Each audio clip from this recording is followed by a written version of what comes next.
திருமண விழாவிற்கான அலங்காரம் போல் கடலூரில் பசுமை வாக்குச்சாவடி அமைக்கப்பட்டிருக்கிறது. அது குறித்த கூடுதல் தகவல்களை செய்தியாளர் பிரேமிடம் கேட்கலாம். பிரேம், இப்போ நிறைய பிரத்யேகமான ஏற்பாடுகளை தேர்தல் ஆணையம் செய்கிறது. கடலூர்ல நீங்க இருக்கக்கூடிய வாக்குச்சாவடியினுடைய ஏற்பாடுகள் என்ன?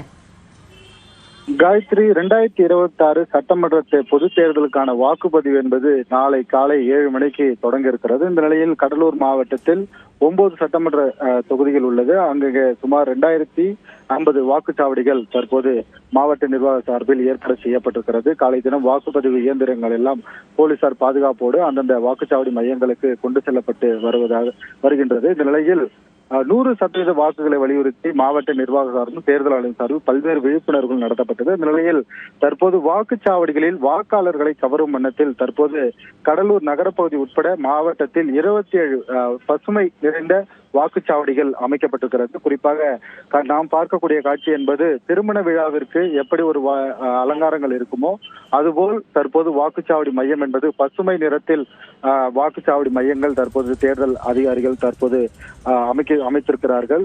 குறிப்பாக பசுமை வாக்குச்சாவடிகள் திருமண விழா போல் நடைபெறும் புதுப்பொலிவுடன் தற்போது காட்சி அளிக்கிறது. வாக்குச்சாவடியின் முகப்பில் வாழை மரங்கள், தோரணங்கள் கட்டப்பட்டிருக்கிறது. சிவப்பு வண்ண தரைகள், விரிப்பான்கள் விரிக்கப்பட்டிருக்கிறது. மேலும் வண்ண பலூன்கள் மற்றும் தோரணைகளும் பல குடிநீர் வசதிகள் மற்றும் கழிப்பறை வசதிகள் என வாக்காளர்களுக்கு உள்ள அனைத்து வசதிகளுக்கும் ஏற்படுத்தும் விதமாக இந்த பசுமை வாக்குச்சாவடிகள் அமைக்கப்பட்டிருக்கிறது.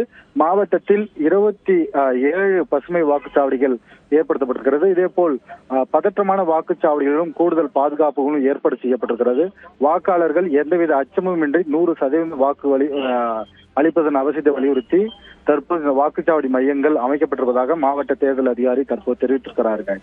நன்றி பிரேம், இது குறித்த தகவல்களுக்காக.